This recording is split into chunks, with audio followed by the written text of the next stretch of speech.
এই তো এটা ফাঁকা রয়েছে, এটার মধ্যে নিয়ে নে আপাতত। আচ্ছা। তো গামলাটা তো লাগবে, কোথায় গেল বলতো? হ্যাঁ,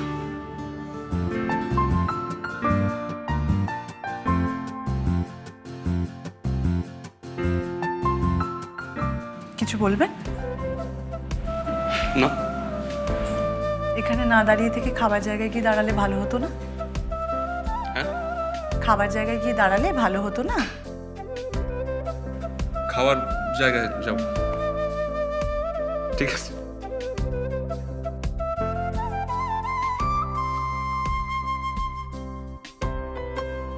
দিদি, চাঁদ কত ভাত খায় জানো? হ্যাঁ গো, সেই তিন বানায় এত এত করে ভাত নিলে বিড়ালও ডিগোতে পারবে না। ছি গোলাপি, কারোর খাবার নিয়ে এরকম বলতে আছে? যা গিয়ে দেখ কার কি লাগবে, যা। হুম।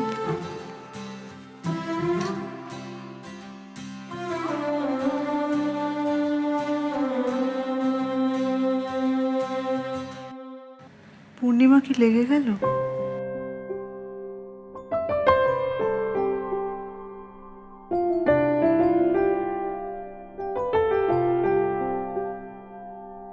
রেঞ্জার সাহেব, যেমন আপনার সারপ্রাইজ তেমনি আপনার খাওয়া দাওয়ার অবস্থা চমৎকার। আপনার কোনো অসুবিধা হয়নি তো? কি বলছেন? একদিন আমাদের বাড়িতে এসো কিন্তু। রেঞ্জার সাহেব, খেতে বসবেন তো? চলুন পরিবেশন করে দিই। আমরা আছি তো, আমরা দিয়ে দিতে পারবো। আজ তো সেভাবে কথাই হলো না, আরেকদিন কিন্তু সময় করে আসতে হবে, জমিয়ে গল্প হবে। আসো আসো, চলো যাই। হ্যাঁ চলো যাই, চলো। দাদা চল, আসো। দড়িটা খেয়ে নে, এবার আমরা বেরোবো তো। তুমি বেরো ওদেরকে নিয়ে, আমি আসছি একটু পরে।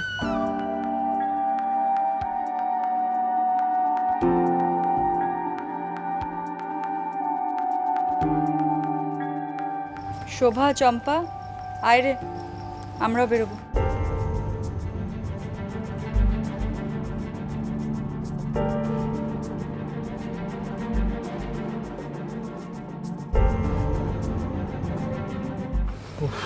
যাক। কি এবার তোমরা খাবে তো নাকি? হ্যাঁ, বসবো এবার। কি গো, শুনতে পেলে না খাবে বললো? তাও খাবারগুলো আমি চলো চলো।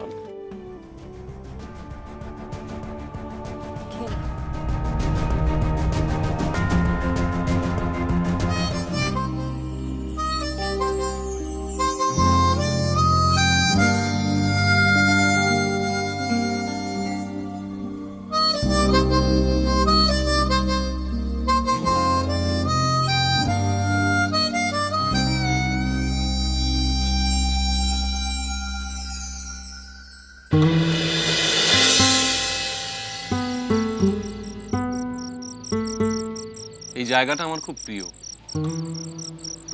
পূর্ণিমা রাত্রে এই পুরো জায়গাটা চাঁদের আলোয় একদম ভরে যায়। আমি এখানে এসে বসে থাকি একা। আমার মনে হয় আমার মা যেন এসে আমার মাথায় হাত বুলিয়ে দিচ্ছে। বসে বসেই ঘুমিয়ে পড়ি কোনো কোনো দিন।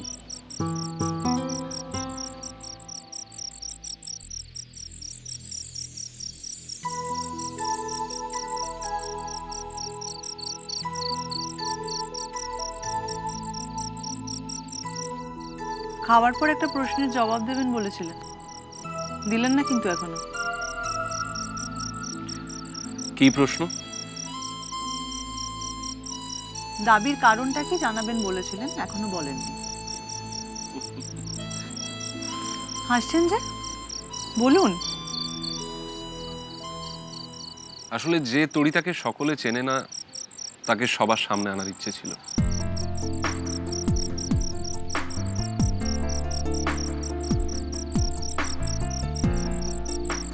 আর কিছু বলতেই হবে, যা বলার তা কি বোঝা যাচ্ছে না?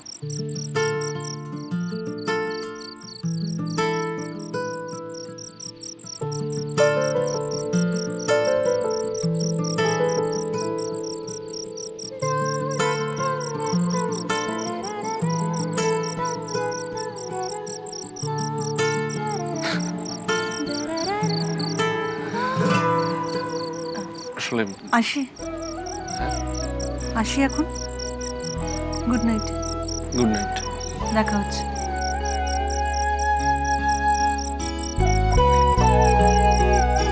আমি যাই।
আপনার সাথে আড্ডা দিয়ে বেশ লাগলো। যদি আবার দেখা হয় নিশ্চয়ই কথা হবে। এক মিনিট, যদি আবার দেখা হয় মানে? মরা কোটাল শুরু হয়ে গেছে, আর বেশি দেরি করলে মনসার ঢিপির হদিশ পাবো না। Good night. কি আশ্চর্য, এরকম হেয়ালি করে গুড নাইট বললে আমি কি বুঝবো? যদি আবার দেখা হয় মানে কি?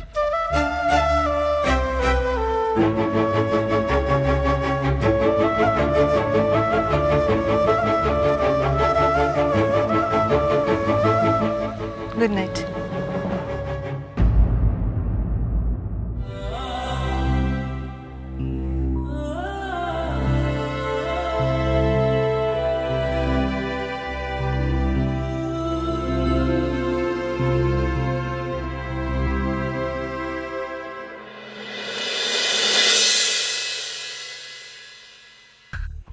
রেঞ্জার বাবু কিন্তু বড্ড ভালো মানুষ।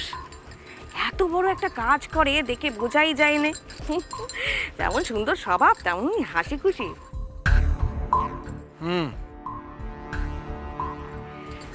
সবাইকে নিয়ে ফাংশন করলো, তারপরে বাড়িতে ডেকে সবাইকে নেমন্তন্ন খাওয়ালো, সব দিকে মাথা আছে বলো।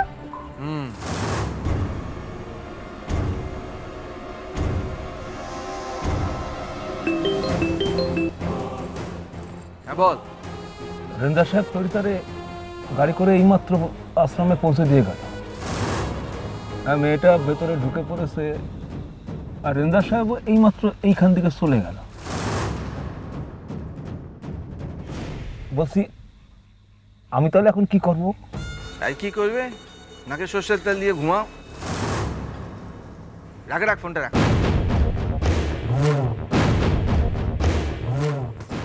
সরো শোবো। সারাক্ষণ তোমার তিরিকি মেয়ে।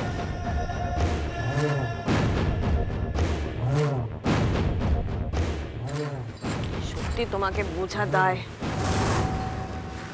তবে দিনটা কিন্তু বড্ড ভালো কেটেছে।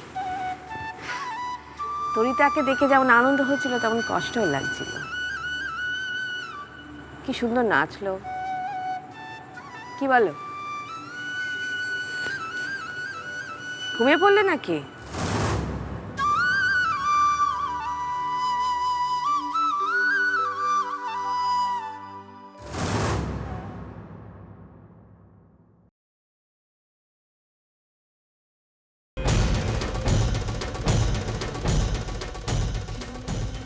তরিতা, তোরে আমি শেষ করব, একদম শেষ।